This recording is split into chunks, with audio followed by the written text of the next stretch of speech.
நண்பர்களுக்கு வணக்கம். நான் எட்டியப்ப சோழன். எட்டி டாக்ஸுக்கு உங்களை அன்புடன் வரவேற்கின்றேன். மறக்காம நம்ம சேனலை சப்ஸ்கிரைப் பண்ணிக்கங்க, கொஞ்சம் சப்போர்ட் பண்ணுங்க. உடம்பு சரியில்லை, லோ ப்ரெஷர் ஆயிடுச்சு. அதனால வீடியோவில் எங்கேயாவது பிழை இருந்தா மன்னிச்சிடுங்க. இன்னைக்கு என்ன செய்தியை பார்க்க போறோம்னு கேட்டீங்கன்னா, அமெரிக்காவை காலி செய்த வரி விதிப்பு. ட்ரம்ப் ஒன்று நினைச்சாரு, ஆனா நடந்தது ஒன்று. ட்ரம்ப்பை பொறுத்த வரைக்கும் அடி மேல அடி வாங்கிட்டு இருக்காரு. யாருமே ட்ரம்ப்புக்கு ஒத்துழைக்கவே இல்லை. சர்வதேச நாடுகளாக இருக்கலாம், நட்பு நாடுகளாக இருக்கலாம், எதிரி நாடுகளாக இருக்கலாம், எந்த நாடுமே வந்து ட்ரம்ப்புக்கு ஒத்துழைக்கல. அதெல்லாம் தாண்டி உள்ளூரில் இருக்கக்கூடிய அரசியல் தலைவர்கள் கூட ஒத்துழைக்கவில்லை. நீதிமன்றம் மீண்டும் ட்ரம்ப் தலையில கொட்டு வச்சிருக்குது. இப்படி ட்ரம்ப் அதிபராக பதவியேற்ற பிறகு அவர் எடுத்த அத்தனை முயற்சிகளும் தோல்வியடைஞ்சிருக்குது. அதனால ட்ரம்ப் எத்தனை அடிதான் வாங்குவாரு, கதறிக்கிட்டு இருக்கிறாரு. இப்படி வரி விதிப்பால் அமெரிக்கா காலியாக இருக்கின்ற விஷயத்தையும் பார்க்க போறோம். ஷாங்காய் ஒத்துழைப்பு மாநாட்டில் நம்ம மோடி அவர்களை பொறுத்த வரைக்கும் புட்டின் இடத்திலும் சரி, ஜி ஜின்பிங் இடத்திலும் சரி ரொம்பவே நெருக்கம் காட்டினாரு. இந்த நெருக்கம் தொடர்பாக அமெரிக்கா பத்திரிகையாளர்களும் அமெரிக்காவுக்கு ஆதரவாக இருக்கிறவங்களும் என்ன கருத்து தெரிவிக்கிறாங்க அப்படின்னு பார்க்க வேண்டியதா இருக்கு. அதோட ட்ரம்ப்புக்கு ஆதரவானவர்கள் என்ன சொல்றாங்க அப்படின்னு பார்க்க வேண்டியதா இருக்கு. என்னப்பா இது கூட தெரியாதா? நாட்டுக்கு ஆதரவாக இருக்கிறவன் நாட்டு நலத்தை பற்றி பேசுவான், ட்ரம்ப்புக்கு ஆதரவாக இருக்கிறவன் ட்ரம்ப்புக்கு ஆதரவாக தான் பேசுவான். தப்பு செஞ்சா கூட அதை நியாயம் தானப்படுத்துவான். எங்களுக்கு தெரியாதா அப்படின்னு சொல்லிக்கின்ற போது அந்த வார்த்தைகளை பாருங்களேன், எவ்வளோ முரண்பட்டதாக இருக்கும். அதுக்காக தான் சொல்றேன், ட்ரம்ப்புக்கு ஆதரவானவர்கள் நாட்டுக்கு ஆதரவானவர்கள் நம்ம மோடியுடைய நட்பை பற்றி விமர்சனம் பண்ணியிருக்காங்க. அதை தான் சொல்ல போறேன். அதற்கு முன்பாக அமெரிக்கா பொருளாதாரமானது அழிவை நோக்கி போதா அப்படின்னு சொல்லுகின்ற பொழுது ஜெப்பரி சாக்ஸ் என்ற பத்திரிகையாளர் சொல்றாரு, அமெரிக்கா இன்னும் 5 அல்லது 10 ஆண்டுகள்ல முழு அழிவை சந்திக்கும் அப்படின்னு சொல்றார். அது ஏன் தெரியுமா? இந்திய பொருளாதாரத்தை பத்தி நம்ம தெரிஞ்சுக்கணும். நம்ம பொருளாதாரம் பெரிய சந்தை கொண்ட பொருளாதாரம். உற்பத்தி ஆகிறத நம்ம இந்தியாவிலே வித்து போடலாம். ரெண்டாவது, விவசாயம் சார்ந்த பொருளாதாரம். நம்ம விவசாயத்தை தான் இன்னும் 60% சார்ந்து இருக்கிறோம், அண்டை நாட்டை சார்ந்து இல்லை. அதனால் நம்முடைய பொருளாதாரமானது எந்த நாடு எப்படி வரி விதித்தாலும் நம்ம வீழ்ச்சி அடைய மாட்டோம். அப்படியே சீன பொருளாதாரம், அது ஏற்றுமதி பொருளாதாரம். உலக நாடுகளை குறிவைத்து தான் பொருட்களை தயாரிக்கிறான். அதெல்லாம் ஏற்றுமதி பண்ணாதான் சீனா நிற்கும், இல்லைனா சீனா வீழ்ச்சி அடையும். அமெரிக்கா பொருளாதாரம் இறக்குமதி பொருளாதாரம். அமெரிக்கா பொறுத்த வரைக்கும் ஒரு குருட்டு நினப்பு. உலகத்தை ஆள்வது டாலரு. உலக பணம் அத்தனையும் வந்து பார்த்தீங்கன்னா மதிப்பு குறைவானது. அமெரிக்கா பணமானது மதிப்பு மிக்கது. அதனால மற்ற நாடுகளை பொறுத்த வரைக்கும் குறைவான விலையில உற்பத்தி பண்ணுவாங்க. அமெரிக்கா டாலரை கொஞ்சம் கொடுத்து மற்ற நாடுகள்லேருந்து இறக்குமதி பண்ணி அமெரிக்காவில் நம்ம எல்லா மக்களுக்கும் தந்துடலாம் பாரு. இங்கே எதற்காக ஒரு கம்பெனி கட்டி உற்பத்தி செய்து உற்பத்தி செலவு பல மடங்கு அதிகரித்து வெளிவருகின்ற பொருளுக்கு விலை அதிகமாக வச்சு அமெரிக்கா மக்களுக்கு அதை எப்படி குறைந்த விலையில் கொடுப்பது? அதனால் எங்கே குறைவான விலையில் உற்பத்தி ஆகுதோ அங்கேருந்து இறக்குமதி பண்ணி அமெரிக்கா முழுவதும் கொடுத்துருவோம். மக்களும் விலையேற்றம் இல்லாமல் ஜாம்னு இருப்பாங்க. அவங்களுக்கு தங்கு தடையின்றி பொருளும் கிடைக்கும். உலக நாடுகளுக்கு ஒரு வியாதி இருக்குது, நாங்கள் அமெரிக்காவுக்கே ஏற்றுமதி பண்ணுறோம் அப்படின்னு. ஸோ இப்படி உலக நாடுகள் அத்தனையும் வந்து பார்த்தீங்கன்னா அமெரிக்காவை குறிவைக்கின்ற போது சந்தையாக நாம் ஏன் இறக்குமதி பண்ணி நம்ம நாட்டு மக்களை குஷிப்படுத்த முடியாது அப்படின்னு நினைச்சாரு ட்ரம்ப். ஆனால் இன்னைக்கு இறக்குமதி பொருளாதாரம் கொண்ட அமெரிக்காவில் வரி விதிப்புக்கு பிறகு அந்த நாட்டை காப்பாற்ற முடியல. ஏன்னா பாரபட்சம் இன்றி உலக நாட்டுக்கு எல்லாம் வந்து பார்த்தீங்கன்னா ட்ரம்ப் வரி விதிச்சிட்டார். சீனாவுக்கு கூட 30% போட்டார். சீனா தான் அமெரிக்காவுக்கு அதிகமாக ஏற்றுமதி பண்ணிட்டு இருந்தது. இந்த 30% ஏற்றுமதி ஆகின்ற பொருள் மீது போட்டால் அமெரிக்காவில் விலை கூடுமா இல்லையா? அது மட்டும் இல்லை, அமெரிக்காவில் இறக்குமதியை எதிர்பார்த்து காத்திருந்த பல கடைக்காரங்களும் பல தொழில் முனைவோரும் என்ன பண்ணுவாங்க? 30% அதிக வரி கொடுத்து அமெரிக்காவில் இருக்கிறவன் இறக்குமதி பண்ணுவானா? அதனால் அங்கே இருக்கின்ற மக்கள் ஒட்டுமொத்த பேரும் கடும் நெருக்கடியில் இருக்கிறாங்க. ட்ரம்ப்புக்கு எதிராக கொதித்து எழுந்திருக்கிறாங்க. அதனால தான் இந்தியா மீது போட்ட வரியாக இருந்தாலும் சரி, இந்தியா அமெரிக்காவை தவிர்த்து விட்டு பிற நாட்டுடன் கைகோர்ப்பதாக இருந்தாலும் சரி, அமெரிக்காவுக்கு ஆதரவாக இருக்கிறவங்க நியாயமான கருத்தை தெரிவிக்கிற மாதிரி தெரியுது. ஆனால் ட்ரம்ப்புக்கு ஆதரவாக இருக்கிறவங்க சொல்கிற கருத்தில் துளியும் நியாயம் இல்லை. இந்த பீட்டர் நவேரா, ட்ரம்ப்பினுடைய பொருளாதார ஆலோசகர், அவர் என்ன சொல்கிறாருன்னு கேட்டிங்கன்னா, நான் ஷாங்காய் ஒத்துழைப்பு மாநாட்டில் பார்த்தேங்க, அந்த புட்டினாக இருந்தாலும் சரி, ஜி ஜின்பிங்காக இருந்தாலும் சரி, மோடியாக இருந்தாலும் சரி ரொம்ப நெருக்கமாக இருக்கிறாங்க. புட்டினுக்கும் ஜி ஜின்பிங்குக்கும் நல்ல நெருக்கம். 2 பேருமே சர்வாதிகாரிங்க. ஆனால் ஒரு ஜனநாயகவாதியாக இருக்கக்கூடிய மோடி அவங்க கூட கைகோர்ப்பது பார்ப்பதற்கே வெட்கக்கேடா இருக்குதுங்க. அதுலயும் சீனா கிட்ட போய் நம்ம மோடி அவர்கள் நெருக்கம் காட்டுறத நியாயமா இருக்குமா? இந்த ஆபரேஷன் சிந்தூரின் போது பாகிஸ்தானுக்கு அதிகப்படியான ஆயுதங்களை கொடுத்ததே சீனா தானே. அது மட்டும் இல்ல, இந்திய படைகள் எங்க இருக்குன்னு சொல்லிட்டு லைவா அப்டேட் கொடுத்துக்கிட்டே இருந்தது சீனா. அதுல தானே பாகிஸ்தான் கொஞ்சம் கொஞ்சம் இந்தியாவை எதிர்த்து நின்னா. அது மட்டும் இல்ல, சீனா வந்து பாத்தீங்கன்னா பாகிஸ்தானுக்கு அணு ஆயுத தொழில்நுட்பத்தையும் அணு ஆயுதம் தயாரிக்கின்ற வல்லமையும் அந்த அணு ஆயுத கட்டமைப்பே உருவாக்கி கொடுத்தது சீனா தான். இப்படி ராணுவம், ஆயுதங்கள், அணு ஆயுதம் எல்லாத்தையுமே வந்து பாகிஸ்தானுக்கு வாரி கொடுத்தது யாரு? சீனா. ஆனா அந்த சீனா கிட்ட போய் நெருக்கம் காட்டலாமா அப்படின்னு வந்து பாத்தீங்கன்னா பீட்டர் நவேரே அவர்கள் சொல்றாரு. அதனால நாம என்ன சொல்றோம்னு கேட்டீங்கன்னா, மோடி இந்த உறவுகளை தூக்கி எறியணும், மீண்டும் அமெரிக்க இடத்துல வந்து பாத்தீங்கன்னா கைகோர்க்கணும், ஆக்கப்பூர்வமாக இந்த வரி விதிப்புக்கு வந்து பாத்தீங்கன்னா மோடி பதிலளிக்க வேண்டும் என்றால் ரஷ்யா கிட்ட இருந்து என்ன வாங்குறதையும் ஆயுதம் வாங்குறதையும் கைவிட்டணும் அப்படின்னு பீட்டர் நவேரே அவர்கள் சொல்றார். பாகிஸ்தானுக்கு அணு தொழில்நுட்பத்தை கொடுத்தது சீனாவா இல்ல அமெரிக்காவா? அதுவே டவுட்டு தான். இரண்டாவது, அதிநவீன தொழில்நுட்பங்கள் சீனா கிட்ட இருந்து பாகிஸ்தானுக்கு போதா இல்ல அமெரிக்கா கிட்ட இருந்து பாகிஸ்தானுக்கு போதா? பாகிஸ்தானுக்கு உதவி செய்வதில் சீனாவும் அமெரிக்காவும் போட்டி போடுறாங்களா இல்ல சீனா மட்டுமே உதவி பண்ணுதா? எந்த அளவுக்கு இரட்டை நிலைப்பாடு பாருங்க. இந்தியாவுக்கு ரஷ்யாவை காரணம் காட்டி 50% வரி விதிப்பாங்க. ஆனா அதே சீனாவுக்கு ரஷ்யாவை காரணம் காட்டி 30% வரி விதிப்பாங்க. அவங்களுடைய எதிரி இந்தியாவா அல்லது சீனாவா? பாகிஸ்தானை ஆதரிக்கும் நிலைப்பாட்டிலிருந்து அமெரிக்கா முதல்ல விட்டுட்டு வெளியே வரட்டும். அதற்கு பிறகு சீனா வந்து பார்த்தீங்கன்னா பாகிஸ்தானை ஆதரிக்கின்ற நிலைப்பாட்டிலிருந்து வெளியே வரும். ஆனால் மொத்தத்தில் ட்ரம்ப் ஆதரவாளர்களை பொறுத்த வரைக்கும் ட்ரம்ப்பை கணத்தில் கொண்டு போய் தான் பிடிச்சி போய் தள்ளுறாங்க.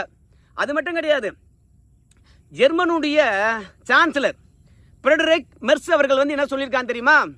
ட்ரம்ப் மாதிரி முட்டாள் உலகத்தில் யாருமே இல்லை அப்படின்னு சொல்லும் விதமாக உக்ரைன் ரஷ்யா போரை நிறுத்துவதற்காக ஒருபோதும் சரி உக்ரைன் நாங்கள் பலி கொடுக்க மாட்டோம் அப்படின்னு ஜெர்மனுடைய சான்சலர் ஃப்ரெடரிக் மெர்ஸ் அவர்கள் வந்து பார்த்தீங்கன்னா கருத்து தெரிவித்திருக்கிறார். இது ட்ரம்ப் கருத்துக்கு எதிராக இருக்குது. ஸோ உக்ரைன் ரஷ்யா போர் நிறுத்தத்தில் கூட ட்ரம்ப்புக்கு மரண அடி தான். ஏன்னா பிடிச்ச பகுதியில் கொடுத்துட்டா உக்ரைன் ரஷ்யா போரானது நின்றுடும் அப்படின்னு ஒப்பந்தம் போட்டிருக்கார் ட்ரம்ப். அப்படிலாம் ஒட்டுமொத்தமாக உக்ரைனை பலி கொடுக்க முடியாது அப்படின்னு சொல்லிக்கிறார் அவரு. அதே மாதிரி ட்ரம்ப்புடன் வந்து பேச்சுவார்த்தை நடத்தின இன்னொரு தலைவர் பிரான்ஸ் அதிபர் இமானுவேல் மேக்ரன் அவர் என்ன சொல்லிட்டார் தெரியுமா? அமெரிக்காவை நம்பாதடா சாமிங்களா, நமக்கு நட்பு நாடாக இருக்கிறவங்களாம் நம்பாதீங்கடா சாமிங்களா. ஏன் தெரியுமா? உக்ரைனை இன்னைக்கு ரஷ்யா தாக்கி விட்டது, முழுமையாக உக்ரைனை பிடிச்சிருவாங்க. அதற்கு பிறகு பிரான்ஸு ஜெர்மனி என்று சொல்லிட்டு ரஷ்யாவுடைய தாக்குதலானது ஐரோப்பிய நோக்கி தான் வரும். அதனால பிரான்ஸில் இருக்கக்கூடிய எல்லா மருத்துவமனைகளும் கட்டமைப்புடன் வைங்க, ராணுவத்தினெல்லாம் வந்து பார்த்தீங்கன்னா தயாராக இருங்க.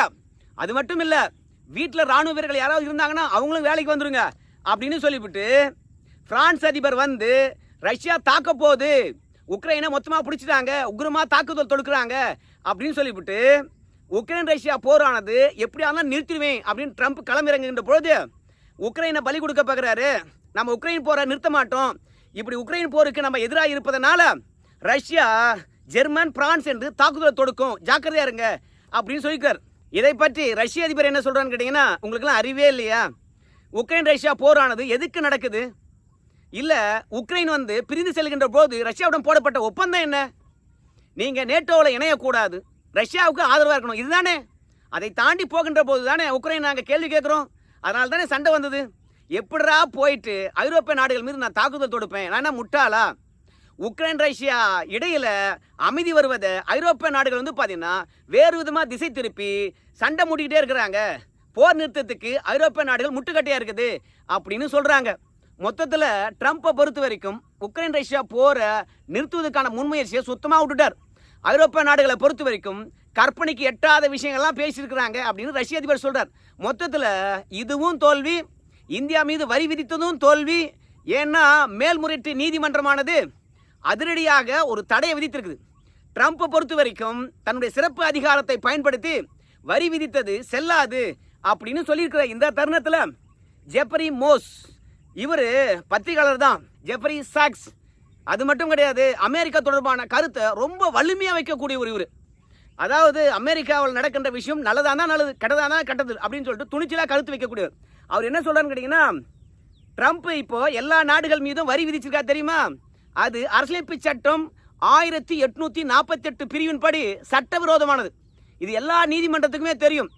மேல்முறையீட்டு நீதிமன்றமானது வரி விதித்தது செல்லாது அப்படின்னு சொல்லியிருப்பதை இவர் உச்ச நீதிமன்றத்துக்கு கொண்டு போவார். உச்ச நீதிமன்றம் வந்து பார்த்தீங்கன்னா இந்த வரி விதிப்பை மொத்தமாக தள்ளுபடி பண்ணிடும். அது மட்டும் கிடையாது, உலக நாடுகளுக்கு வரி விதிப்பது என்பது அமெரிக்கா பாராளுமன்றத்தில் இருக்கக்கூடிய காங்கிரஸ் அவையினுடைய உரிமை. அவங்களுக்கு இருக்கக்கூடிய அதிகாரத்தை ட்ரம்ப் எடுத்துக்கிட்டார். அதனால நிச்சயமாக இந்த வரி விதிப்பை நீதிமன்றமானது தள்ளுபடி செஞ்சிடும் அப்படின்னு ஜெப்ரி சாக்ஸ் அவர்கள் வந்து தெளிவா சட்ட வரிமுறைகளை சுட்டிக்காட்டி ட்ரம்ப் வரி விதிச்சு மாட்டிக்கிட்டேடா அப்படின்னு சொல்ற மாதிரி இருக்குது. அது மட்டும் இல்லை, கலிபோர்னியாவில் அதாவது அமெரிக்காவில் இருக்கக்கூடிய ஒரு மாகாணம், அங்கே ஏகப்பட்டவர் வந்து குடியேறி விட்டார்கள்.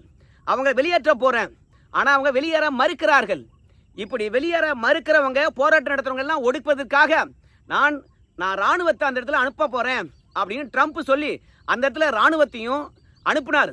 போராட்டக்காரங்களுக்கு தடை விதிக்கும் விதமாக அங்கங்கே வந்து பார்த்தீங்கன்னா பாதுகாப்பு வளையத்தை போட்டுட்டாரு, போக்குவரத்துக்கு தடை செஞ்சிட்டாரு, கூட்டம் நடத்தக்கூடாது என்று சொல்லிட்டு கூட்டத்தை கட்டுப்படுத்துவதற்காக வந்து துப்பாக்கி சூடு நடத்தினாரு.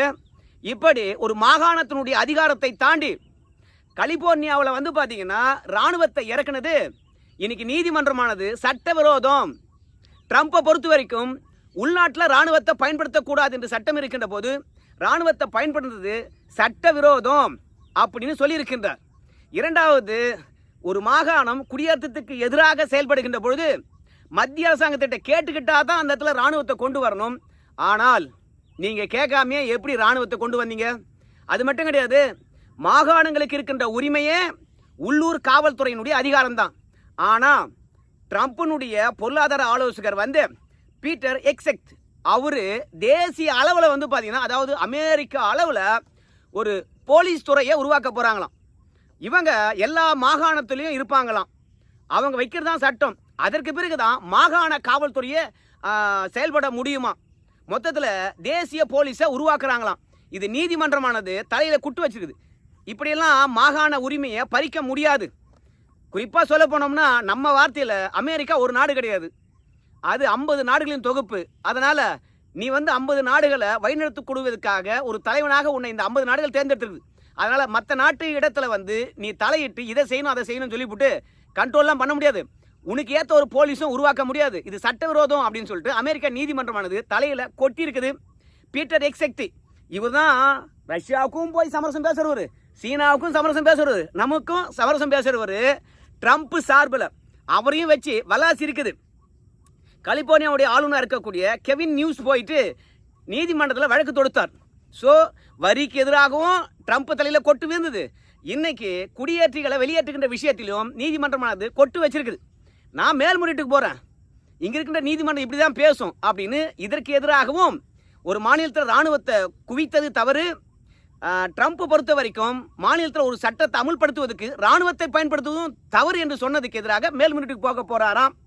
அது மட்டும் கிடையாது, இன்னைக்கு அமெரிக்கா வந்து பார்த்தீங்கன்னா பெரிய சக்தியாக நம்மளாம் நினச்சிட்டு இருக்கோம். அமெரிக்கா பெரிய சக்திலாம் கிடையவே கிடையாது. பெரிய ஜாம்பவான்கள் யாருன்னு கேட்டிங்கன்னா இந்தியா, ரஷ்யா, சீனா, இவங்க பிரிக்ஸ் கூட்டமைப்பில் இருக்கிறாங்க. இந்த 3 ஜாம்பவான்களும் யார் பக்கம் நிற்கிறாங்களோ அவங்க தான் பெரிய சக்தி. ஆனால் உலகத்தை வழிநடத்தக்கூடிய பெரிய சக்தி வந்து அமெரிக்கா என்று சொல்றதெல்லாம் காலாவதி ஆகி போன ஒரு கூற்று அப்படின்னு ஜெப்ரி சாக்ஸ் பத்திரிகையாளர் தைரியமாக சொல்லியிருக்காருங்க. அது மட்டும் கிடையாது, அமெரிக்காவை நம்பித்தான் இந்தியா இருக்குதா? அதனுடைய பாதுகாப்பு அந்த நாட்டில் இருக்கக்கூடிய ராணுவ வீரர்கிட்ட இருக்குதா, அந்த மக்கள்கிட்ட இருக்கிறதா, பிரிக்ஸ் கூட்டமைப்பில் இருக்குதா, யூஎன் கவுன்சில் இருக்குதா, இல்லை அமெரிக்கா கிட்ட இருக்குதா? அதனால் இந்தியா வந்து பார்த்தீங்கன்னா யாருக்கும் கட்டுப்பட்டது கிடையாது. உலகத்தில் 60% பொருளாதாரத்தை வச்சிருப்பதே பிரிக்ஸ் தான். இன்னும் எதற்காக டாலரையே நம்பிட்டு இருக்கீங்க? தூக்கி போட்டு போங்க அப்படின்னு சொல்லிட்டு கோர்ஸ் கூட்டமைப்பில் இருந்து இந்தியா வெளிவர வேண்டும்.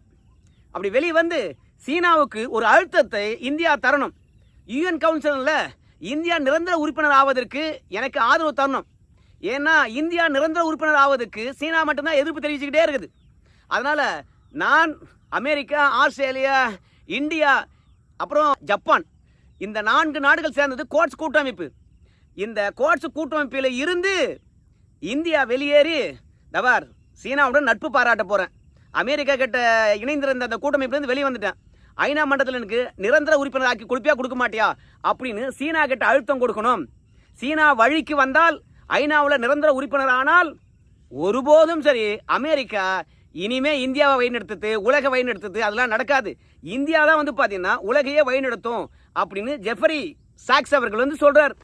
அது மட்டும் கிடையாது, தனி மனித நட்பெல்லாம் வந்து பார்த்தீங்கன்னா நாட்டுக்கு உதவாது. அதை மோடி அவர்களை பொறுத்த வரைக்கும் அமெரிக்காவுக்கு தெளிவுபடுத்தியிருக்கிறார்.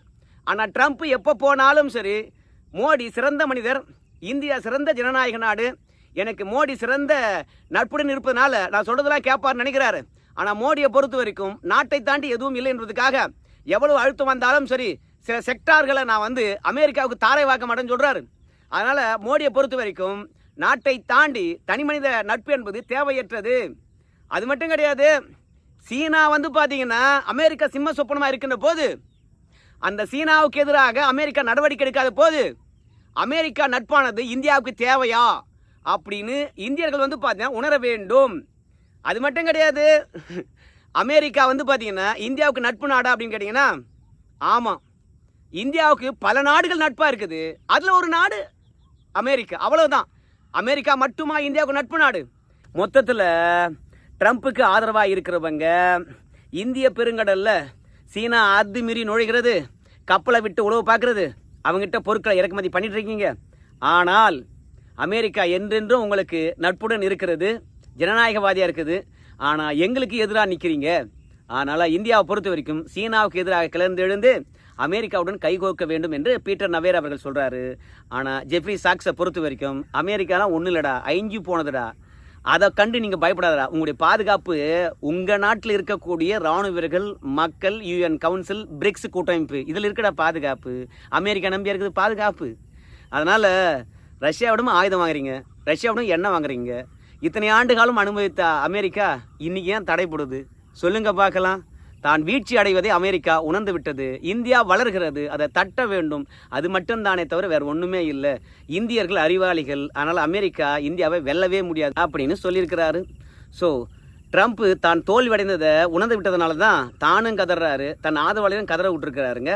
சரி பார்க்கலாம் இந்தியா என்ன மாதிரி முடிவெடுக்க போகுதுன்னு சொல்லிட்டு. அமெரிக்காவை பகைத்து கொள்ளுமா, இல்லை அட என்னைக்கு இருந்தாலும் அமெரிக்கா வழிக்கு வந்து தான் ஆக வேண்டும், பொறுத்திருப்போம் என்று காத்திருக்குமா? நாம் என்ன சொன்னாலும் நடக்க போகிறதில்ல, மோடி என்ன முடிவெடுக்கின்றதோ அதான் நடக்க போகுது. இந்த வீடியோ பற்றி எனக்கு கருத்துக்கள் நீங்கள் சொல்லுங்கள். நன்றி.